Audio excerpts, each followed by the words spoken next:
అందరికీ నమస్కారం. అందరూ ఎలా ఉన్నారు? మీరంతా చాలా చాలా బాగోవాలి. మీ ఉద్దేశం ఏంటి? అస్సలు మీ ఉద్దేశం ఏంటి? ఉద్దేశ్యం అంటే ఒక లక్ష్యము, ఒక ఫిక్స్డ్ డిజైన్, పర్పస్, ఆబ్జెక్టివ్, లక్ష్యం అన్నమాట. అసలు మీ లక్ష్యం ఏంటి? మీ పర్పస్ ఏంటి?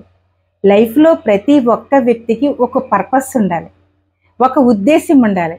చాలామంది ఒక ఉద్దేశం కానీ లేదా పర్పస్ లేకుండా జీవితాన్ని సాధించేస్తూ ఉంటారు. ఆఖరికి ఏమీ ఉండదు, జీవితాన్ని మాత్రమే సాధిస్తారు. వాళ్ళకు పర్పస్ ఉండదు.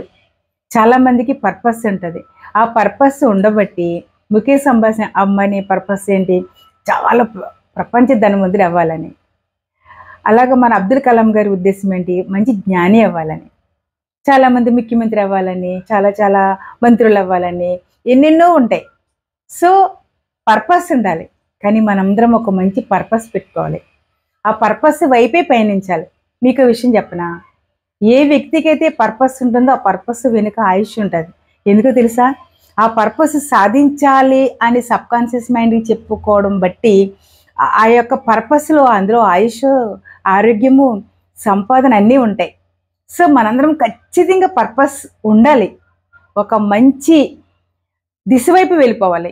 ఏదోటి సాధించాలి. ఏం సాధించాలని మనం నిర్ణయించుకోవాలి.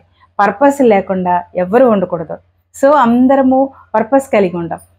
అఫ్కోర్స్ పర్పస్ ఉన్న వాళ్ళు చాలా సాధించేశారు, మనం కూడా సాధించాలి. ఓకే, ఒక మంచి పర్పస్. హెల్తీగా ఉండాలా, వెల్దీగా ఉండాలా, కుటుంబాన్ని సాధించుకోవాలా, ఏం చేయాలి? ఒక పర్పస్ కలిగి ఉందాం. Thank you for watching this video.